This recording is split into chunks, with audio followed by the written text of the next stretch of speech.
जो ग्वालियर से है। ग्वालियर में उस वक्त हड़कंप मच गया जब दो नकाबपोश बाइक सवार बदमाशों ने दिन दहाड़े एक लड़की का अपहरण कर लिया। जिस लड़की को किडनैप किया गया वो भिंड की रहने वाली है और अपहरण की वारदात सीसीटीवी कैमरे में कैद हुई है। बता दें कि लड़की अपने भाई के साथ ग्वालियर आई थी, तभी उसे किडनैप कर लिया गया और अब पुलिस सीसीटीवी की मदद से लड़की को ढूंढने में जुटी हुई है। तो चलिए आपको एक बार फिर से बता दें, ग्वालियर से इस वक्त की बड़ी खबर है जिस पर हमारी लगातार नजर बनी हुई है। आज सुबह 9 बजे के करीब ये पूरा घटनाक्रम होता है जब एक युवती भिंड की रहने वाली बताई गई, जैसे ही वो ग्वालियर पहुंचती है पेट्रोल पंप पर खड़े होती है, अपने भाई को बुलाती है, लेकिन उस बीच 2-3 मिनट के अंतर में उसका किडनैप हो जाता है। ये तस्वीरें भी आप तक लगातार पहुंचा रहे तस्वीरें आप जरा देखिए किस तरीके से एक बाइक पर सवार होकर नकाबपोश बदमाश आता है, तो वहीं दूसरा एक बदमाश जो कि लड़की को उठाकर बाइक के पास ले जाता है, जबरदस्ती उसे बाइक पर बैठाने की कोशिश करता है और उसके बाद दोनों नकाबपोश बदमाश वहां मौके से फरार हुए हैं। तो देखिए ये तस्वीरें जो कि डराती भी है, कई सवाल भी खड़े करती है कानून व्यवस्था पर, लेकिन अभी तक की अपडेट के मुताबिक ये बताया जा रहा है कि पुलिस सीसीटीवी फुटेज खंगाल रही है और आरोपियों की तलाश में जुटी हुई है। तो देखिए इसमें जो इस लड़की का किडनैप हुआ उसके भाई का भी बयान आया था, ये भी जानकारी सामने निकल कर आई कि जो लड़के हैं जिन पर संदेह किया जा रहा है वो पहले भी लड़की के साथ छेड़छाड़ कर चुके थे और उसके बाद शायद इस घटना को अंजाम दिया गया होगा। तो फिलहाल ये टीवी स्क्रीन पर जो तस्वीरें आपको दिखा रहे हैं ये सुबह की तस्वीर है ग्वालियर के झांसी रोड स्थित पेट्रोल पंप की, जहां पर अपहरण की इस पूरी वारदात को अंजाम दिया गया। लड़की इसी पेट्रोल पंप पर खड़ी हुई थी, तब बाइक पर सवार होकर नकाबपोश बदमाश आते हैं और उसके बाद लड़की को जबरदस्ती यहां से उठाकर ले जाते हैं। सुबह बच्ची गांव से आ रही थी बस में, सुबह तो यहाँ 9 बजे 9:15 बजे करीब पेट्रोल पंप पे वो उतरी वहाँ पे, तो 2 लड़के आए पे मोटरसाइकिल से। हम उसको लेने आए तब तक वो मोटरसाइकिल पे उसको जबरदस्ती पकड़ के बैठाए, वो उतरने की कोशिश करी तो उसको दोबारा पटक लिया और उसको लेके चले गए। तो पता नहीं चल पाया बच्ची का अभी तो कोई पता नहीं चला है, सुबह से यहीं थाने पे खड़े हुए हैं, चल रहा है कार्रवाई कर रहे हैं। हाँ, इसमें केवल ये सुबह की आज की घटना है और इसमें जो भी परिजनों से बात की है तो ये लोग मूलतः भिंड के रहने वाले हैं जो परिजन हैं और वहाँ से ही आए थे, बस स्टैंड पे उतरे हैं और फिर ये मोटरसाइकिल पे 2 लड़के जो है इसको लड़की को लेके गए। उनको शंका भी उस पर है क्योंकि कुछ दिनों पहले शायद उनके गांव में भी एक लड़का जो है प्रेम प्रसंग के चलते उनके यहाँ आया था और उसके पे भी कोई प्रकरण पंजीबद्ध कराया था। तो हम लोग उस पर प्रकरण पंजीबद्ध करके इनकी तलाश करवा रहे हैं और शीघ्र इनको पकड़ें। क्या कुछ संदेह के नाम सामने आए हैं अभी तक? तो हाँ, नाम आए उनके परिवार, मतलब उसी उनके गांव के जहाँ मूलतः रहने वाले हैं वहीं का एक लड़के का नाम आया है जो पहले भी इस तरह का कुछ प्रयास वहाँ पर भिंड में भी कर चुका, घर पे आया था और इस तरह की बात आई। हम इस समय ग्वालियर के झांसी रोड इलाके में उसी सचेती पेट्रोल पंप के पास खड़े हुए हैं, उसके सामने खड़े हुए हैं जहां से ये लड़की के अपहरण की जो सनसनीखेज वारदात है वो आज सुबह घटित हुई। ये लगभग हम सिलसिलेवार आपको बताते हैं कि ये घटना लगभग 8:58 की है। लगभग 8:50 पर ये लड़की इस रोड से सीधे आती है ग्वालियर और बस के द्वारा, वो लाहौर की रहने वाली है। भिंड से जो बसें आती हैं वो यहीं आगे बस स्टैंड है, उस बस स्टैंड पर जाके रुकती हैं, लेकिन यहाँ ज़्यादातर सवारियाँ उतर जाती हैं। तो ये जो लड़की है जिसका अपहरण हुआ है, छात्रा है BA की, वो भी यहीं उतर गई थी और वहाँ से पैदल चल के ये यहाँ इसी पेट्रोल पंप पर आके खड़ी हो गई क्योंकि उसने अपने भाई को यहीं आने के लिए बताया था। हम बता दें कि जिस लड़की का अपहरण हुआ है वो लड़की BA की छात्रा है और यहीं ग्वालियर में रह के पढ़ती है।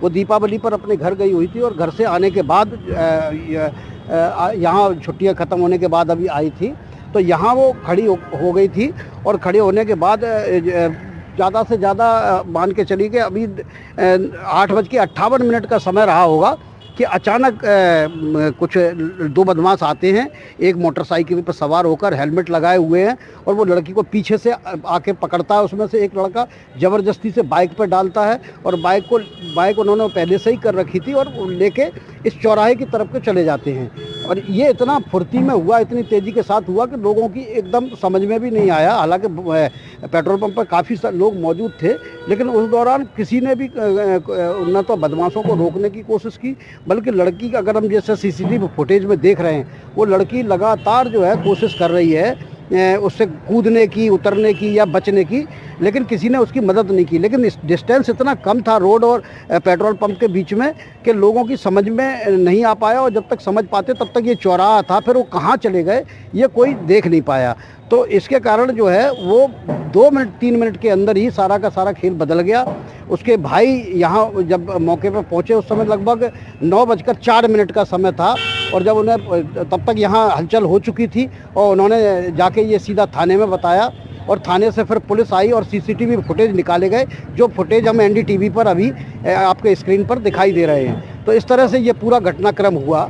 उसके भाई से जब हमने बात की तो उनका कहना ये है कि उनको शक है कि गांव का ही एक लड़का है जो पहले से ही इस लड़की को परेशान करता था। हो सकता है उसकी खुद का हाथ हो या उसने किसी को भेजा हो और उसने इस घटना का अंजाम दिया हो। पुलिस अधीक्षक से जब हमने बात की तो उन्होंने भी कहा कि वो 2 संदेही जो बताए हैं, हम भिंड पुलिस की मदद से, दतिया पुलिस की मदद से इनको रिकवर करने की कोशिश कर रहे हैं, और हमने लगभग 250 कैमरों के सीसीटीवी फुटेज निकाले हैं और पूरे रूट को चेकआउट करने की कोशिश कर रहे हैं ताकि हम बदमाशों तक पहुंच सकें। उनका दावा है कि वो जल्दी ही अपराधियों तक पहुंच जाएंगे, लड़की को अपराधों से मुक्त करा लेंगे और अपराधियों को पकड़ लेंगे। देव श्रीमाली, एनडीटीवी, ग्वालियर।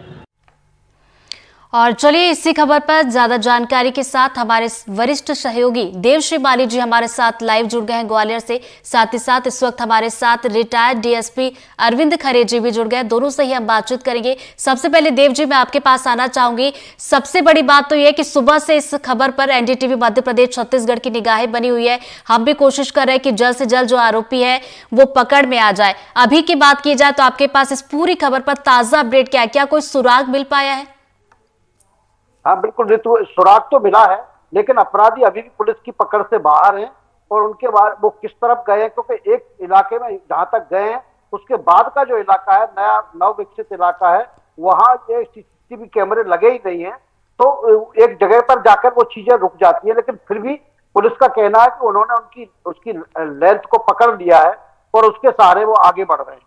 जो जिन संदेहियों को बताया गया है उनके परिवार के लोगों को भिंड पुलिस ने पूछताछ की है, उनको हिरासत में लिया है, उनके रिश्तेदारों के बारे में पता किया जा रहा है, और अभी तक हालांकि अपराधी कोई भी पुलिस की पकड़ में नहीं आया है, और लगभग आप मान के चलिए 11 घंटे बीत चुके हैं। जी ऋतु। देव जी आप बने रहिए हमारे साथ। अरविंद जी भी हमारे साथ जुड़े हुए हैं। सर, इन तस्वीरों को आपने भी देखा होगा, मैं भी एक लड़की हूं।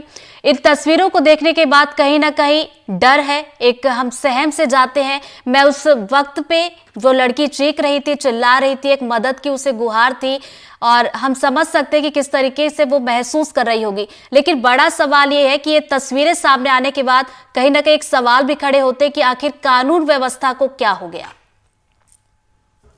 जहां तक कानून व्यवस्था का प्रश्न है, जो ही पुलिस को सूचना मिलती है उसका भाई थाने में जाता है, उसका प्रकरण पंजीबद्ध कर लिया जाता है। पुलिस का नैतिक, पुलिस को सूचना मिलने के बाद ही पुलिस एक्टिव होती है। और ये जो घटनाक्रम जो बता रहे, तो वहाँ के श्री एसपी जी चंदिल जी ने बताया कि उसका पुराना कोई छेड़खानी का प्रकरण गांव में चल रहा था। पुलिस के जितने प्रयास होते पुलिस अपने हिसाब से करेगी। पुलिस की सामान्य प्रक्रिया है, प्रकरण दर्ज करने के बाद जो भी उनके कांटेक्ट डिटेल होंगे, पुलिस की 3-4 टीमें रवाना हो चुकी होंगी, बहुत ही जल्दी पकड़ेंगे वो। पुलिस का जो दायित्व है तत्काल प्रकरण दर्ज करना, और जितने प्रयास हो सकते हैं, आजकल साइबर का जमाना है, जितने मोबाइल कनेक्शन जो भी मिले होंगे, जो टीम बनाई होगी एसपी साहब ने, पकड़ रहा हूँ। सर, मैं आपसे ये भी समझना चाहूंगी, जब भी इस तरह के केसेस सामने आते हैं, एक तो आसपास जो लोग मौजूद होते हैं उनसे जानकारी जुटाने की कोशिश की जाती है, लेकिन उनसे कुछ जानकारी उतनी मिल नहीं पाई। सीसीटीवी फुटेज की, जैसा कि देव जी भी जिक्र कर रहे थे कि वहां पर जहां पर ये पूरा घटनाक्रम हुआ एक ही सीसीटीवी फुटेज था। ऐसे में ये भी एक जरूरत महसूस होती है कि ऐसे जो क्षेत्र होते हैं वहां पर सीसीटीवी फुटेज, सीसीटीवी जो कैमरे वो और भी होने चाहिए, ताकि इस तरह के जो आरोपी है उनको पकड़ने में आसानी हो। वो तो आपका कहना सही है, सीसीटीवी कैमरे हर जगह लगना चाहिए, लेकिन जनता की जो नैतिक जिम्मेदारी है वो कभी नहीं निभाती।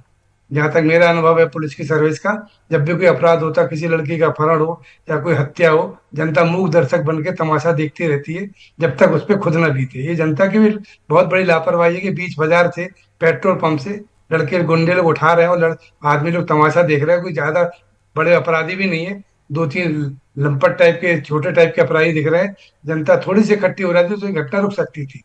हम इससे सहमत हैं। जहां तक सीसीटीवी फुटेज का सवाल है, हर चौराहे पे पुलिस के द्वारा लगाए जा चुके हैं और पुलिस की मॉनिटरिंग कर रही होगी। तो अरविंद जी हमारे साथ बने हुए हैं, देव जी भी हमारे साथ लगातार बने हुए। देव जी, जैसा कि खरीर जी कह रहे थे, मैं भी उनकी बात से बिल्कुल सहमत हूं, क्योंकि जिस तरह की तस्वीरें हमने देखी और जो इस वक्त टीवी स्क्रीन पर हमारे दर्शक भी तस्वीरें ये देख पा रहे हैं, जब ये पूरा घटनाक्रम हो रहा था कुछ लोग भी वहां पर मौजूद थे। देखिए, पुलिस तो अपना काम कर रही है, लेकिन ये भी है कि हमारी भी एक जिम्मेदारी बनती है। जो लोग वहां पर मौजूद थे वो शायद अगर कोशिश करते तो शायद ये तस्वीर सामने निकल कर नहीं आती। देव जी। बिल्कुल ऋतु, जैसा कि अरविंद खरे साहब बता रहे हैं, वो बड़े सीनियर अधिकारी हैं और ग्वालियर के लगभग चप्पे चप्पे पर वो तैनात रहे हैं।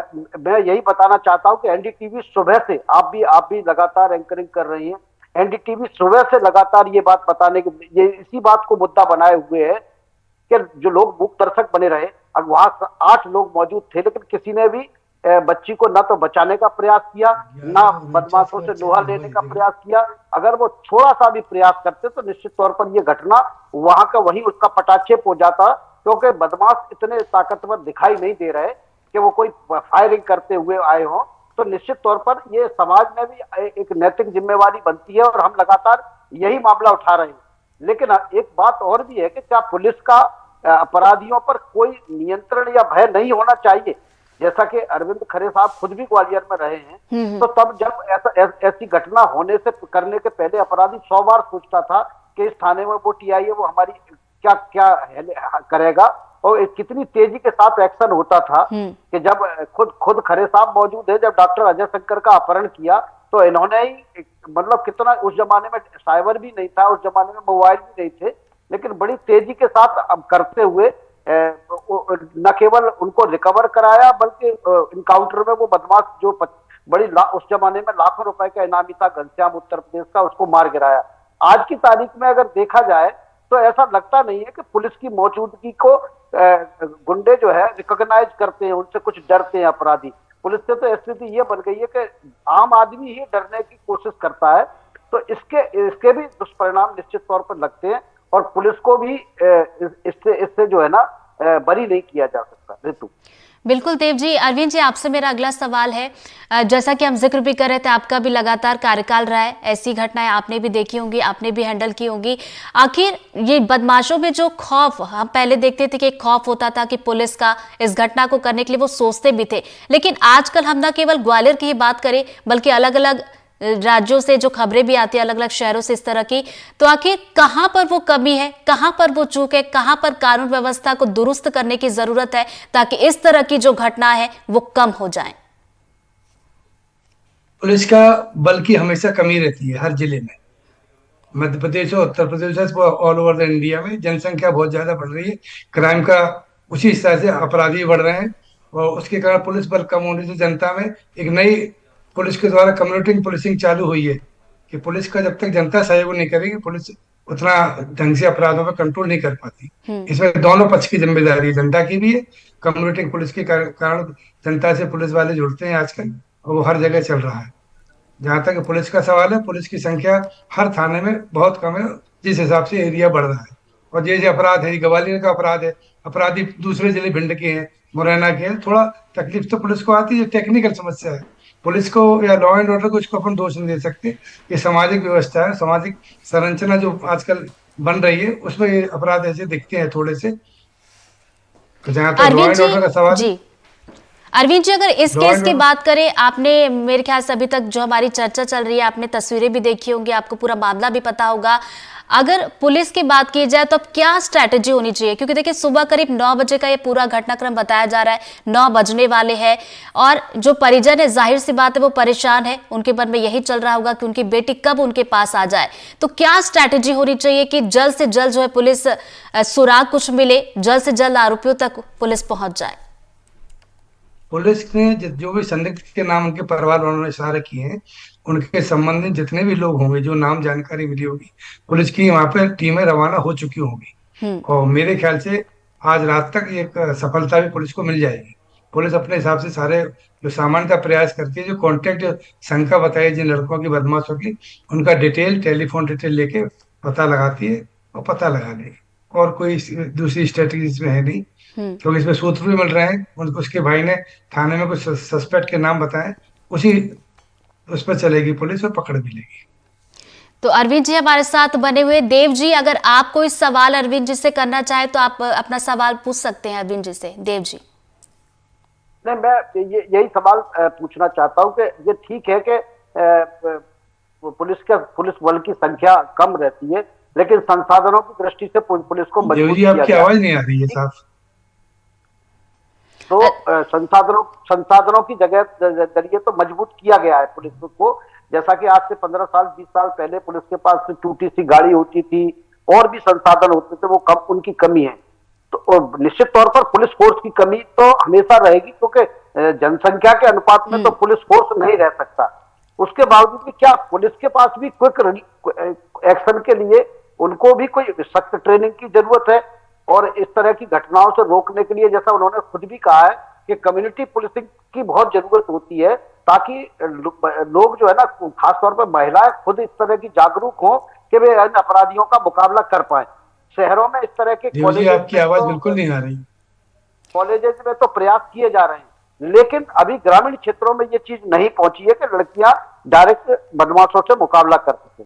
तो क्या मतलब इस दिशा में भी कुछ प्रयास होना चाहिए।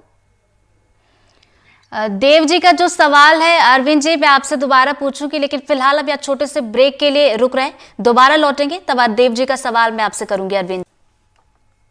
अरविंद जी। इसमें शासन स्तर पे विचार चल रहा है। पुलिस मुख्यालय द्वारा लगातार सरकार से संपर्क करके पुलिस बल बढ़ाने के प्रयास चल रहे हैं। शायद मेरे ख्याल से पुलिस की भर्तियां भी रुकी हुई हैं कुछ सालों से। पुलिस का बल बढ़ाने के अलावा, संसाधन बढ़ाने के अलावा और कुछ रास्ता है नहीं व्यवस्था सुधारने के लिए। देव जी, अब आपका कोई सवाल हो तो आप करिएगा। नहीं, सवाल तो ठीक है, लेकिन मेरा यही कहना है कि जब इतने व्यस्ततम इलाके रहते, जैसे झांसी रोड इलाका है, तो झांसी रोड इलाका एक ऐसा इलाका है जहां सुबह 7 बजे से लेकर 10 बजे तक जो बसें हैं, कॉन्वेंट स्कूल है, जिसमें बड़ी बड़ी बच्चियां भी पढ़ती हैं, 10वीं की, 11वीं की, 12वीं की, और सारे convent school Shivpuri link road पर ग्वालियर में स्थित है। इसी रास्ते से निकल के वो बसें जाती हैं। इंटर स्टेट इलाका है, यहाँ से जो झांसी जाने वाली बसें हैं, कार हैं, सारे लोग इसी से जाते हैं। आगरा मुंबई, अगर भोपाल जाने वाला ट्रैफिक है, वो जो कारों का ट्रैफिक है, वो भी यही से निकलता है। तो क्या, और यहाँ से थोड़ी दूर पे 2 फर्लांग दूरी पे अगर थाना है, तो क्या सुबह पहले जैसे करते हैं कि जो पहले व्यवस्था रहती थी कि जब सुबह बस निकलती है तो उस समय जो है ना पुलिस की गश्त होनी चाहिए, जब बस वापस लौटती है तो ट्रैफिक की व्यवस्था होनी चाहिए। एक भी पुलिस वाला पूरे रोड पर मौजूद नहीं था। आधा घंटे तक वहां कोई पुलिस नहीं पहुंची, जबकि थाना वहां से कितनी दूर था? थाना वहां से 2 फर्लांग की दूरी पर था। वहां डीआईजी का भी ऑफिस है, लेकिन चलो डीआईजी के ऑफिस से उतना फर्क नहीं पड़ता जितना फर्क इस बात से पड़ता है कि थाना बन जाएगा तो थाने की प्लानिंग, तो क्या थानों की प्लानिंग जो पहले होती थी उनकी मॉनिटरिंग करने की सारी व्यवस्था खत्म हो गई। मुझे भी याद है, खरे साहब भी हमारे साथ में रहे जब मैं रिपोर्टर अखबार में काम भी करता था, तब रात को 11 बजे 12 बजे जाने के पहले सुबह की प्लानिंग करके टीआई लोग जाया करते थे कि सुबह कहाँ कौन कौन रहेगा और किस इलाके में किस तरह की गतिविधियां रहती हैं। लेकिन अब इस तरह की गतिविधि अगर होती तो निश्चित तौर पर वहां कम से कम एक पुलिस वाला तो मौजूद होता। अगर पुलिस वाला साहस दिखाता तो साहस दिखाता, कम से कम पुलिस वाला साहस दिखाता तो जनता भी साहस दिखा सकती थी। ठीक है, जनता की गलती है, मैंने माना, लेकिन पुलिस का व्यवस्था तो होनी चाहिए। जबकि वो इलाका ऐसा है जहां स्कूल की बसें निकलती हैं, पॉलिटेक्निक कॉलेज है वहां सामने। देव जी एक बार अरविंद जी से मैं पूछ लूं जरा कि वो आपका सवाल सुन पा रहे हैं। अरविंद जी, देव जी जो सवाल करना चाह रहे हैं, क्या आप उसे सुन पा रहे हैं? उनकी आवाज साफ नहीं आ रही, आपकी आवाज साफ आ रही है। अच्छा, देव जी ये कहना चाह रहे थे कि जिस जिस जगह पर आज ये पूरा घटनाक्रम हुआ है काफी व्यस्ततम ये इलाका माना जाता है। व्यस्ततम ये सड़क है जहां से कई कॉलेज बसेस भी गुजरती हैं, कई स्कूली बच्चे, कॉलेज के बच्चे यहां से आते जाते। पेट्रोलिंग की बात की जाए, पुलिस की बात की जाए, उनका ये कहना है कि पुलिस वहां पर मौजूद नहीं होती है। अगर आज ये घटनाक्रम जहां पर हो रहा था वहां पर अगर पुलिस मौजूद होती तो शायद जनता भी थोड़ा सा साहस दिखाती। जो बदमाश थे शायद वो पुलिस को देखकर थोड़ा सा सहमते जरूर। नहीं, देवश्री माली जी को पुलिस की थानों की वर्किंग के बारे में बहुत स्टडी है। सामान्यतः पुलिस जो टाइम बता रहे घटना का, इस समय पेट्रोलिंग का टाइम पुलिस का रहता नहीं है। पुलिस का पेट्रोलिंग रात में होती है और सुबह भी होती है, लेकिन 9 बजे जो टाइम बता रहे 8 और 9 का, उस समय थाने में सारा फोर्स इकट्ठा होता है। उस समय पेट्रोलिंग मूव की जाती है कोई खास प्रोग्राम के लिए। सामान्यतः ये पेट्रोलिंग पुलिस का टाइम है नहीं, इसलिए देव जी का अपनी जगह कहना सही है। देव जी को पता भी होगा कि थाने में प्रातः जो गणना होती है और इवनिंग में जो गणना होती है, सारा फोर्स इकट्ठा थाने में होकर फिर टीआई के मार्गदर्शन में आगे पेट्रोल में निकलता है। तो देव जी उस समय 8-9 बजे आप पेट्रोलिंग की एक्सपेक्ट कर रहे हैं कि आप हर थाने की वर्किंग से मेरे से अच्छी तरह से वाकिफ हैं। नहीं, मैं दरअसल मैं ऋतु पेट्रोलिंग की बात नहीं कर रहा, मैं कर रहा हूँ कि जो व्यवस्था लगाई जाती है जिस इलाके में, जैसे मेला होता है तो मेले की मंदिर के आसपास अगर सोमवार होता है। अरविंद जी देव जी ये कह रहे हैं कि वो पेट्रोलिंग की बात नहीं कर रहे हैं, वो इस बात की बात कर रहे हैं कि जब जैसे मेला होता है, वो एक उदाहरण दे रहे हैं कि मेला होता है, या फिर जैसे कि उन्होंने जिक्र किया कि ये जो क्षेत्र है जहां पर भीड़ भाड़ वाला इलाका है, तो पुलिस की तरफ से एक व्यवस्था पहले से होती है ताकि इस तरह का घटनाक्रम ना हो, एक निगरानी की तरह जो है पुलिस मौजूद होती है। तो वहां पर ना तो कोई पुलिस भी मौजूद थी, साथ ही साथ उन्होंने ये भी जिक्र किया कि ये जो पूरा घटनाक्रम हुआ था उसके बाद पुलिस भी देरी से पहुंची। हाँ, ये मानसिक से पुलिस देरी से पहुंची, जहां तक कि 100 डायल आसपास ही रहती है, उससे वो पुलिस थाने से पहले तो 100 डायल पहले पहुंच जाती। यदि कोई भी आदमी 100 डायल पे मैसेज करता तब भी कोई ना कोई वाहन आसपास खड़ा रहता है और पुलिस को जो ही सूचना मिलेगी तभी पहुंचा। ये कहना है कि पुलिस वहां मौजूद नहीं थी, ये पुलिस की कुछ टेक्निकली प्रॉब्लम रहती है फील्ड की, जो मैं खुद समझता हूँ। हर जगह पुलिस वाले जैसे एक्सप्रेस करती जनता की खड़ा रहे मुश्किल। तो चलिए मेरा सवाल है कि जहां से बसें गुजरती है, ठीक है, तो रूट जो पुलिस की एक रूट का भी ध्यान होता है कि जैसे वहां सुबह बसें गुजरने का समय है, बच्चियां जाते हैं वहां, तो ट्रैफिक की पुलिस भी काम करती है और उस समय सुरक्षा की दृष्टि से मतलब नॉर्मल जो थाने की पुलिस है, ड्यूटियां भी इसी हिसाब से लगाई जाती हैं कि सुबह मान लो 7 बजे से 9 बजे तक बस निकलेंगी और रात को दोपहर में 12 बजे से 1 बजे से और वापसी की बस निकलेंगी। उस समय बच्चियां भी अपनी स्कूटी से बाहर निकलेंगी, बच्चे भी निकलेंगे, तो उनकी एक तो वाहनों का ध्यान रखने के लिए कि एक्सीडेंट की घटनाएं ना हो, और वो व्यवस्था भी की जाती थी, की जाना चाहिए, लेकिन वहां कहीं व्यवस्था ये दिखाई नहीं दे रही। तो देव जी आपका जो सवाल है वो मैं अरविंद जी से जरूर करती, लेकिन अभी हमारे पास वक्त थोड़ा सा कम है, तो फिलहाल इस चर्चा को हम यहीं पर विराम देते हैं।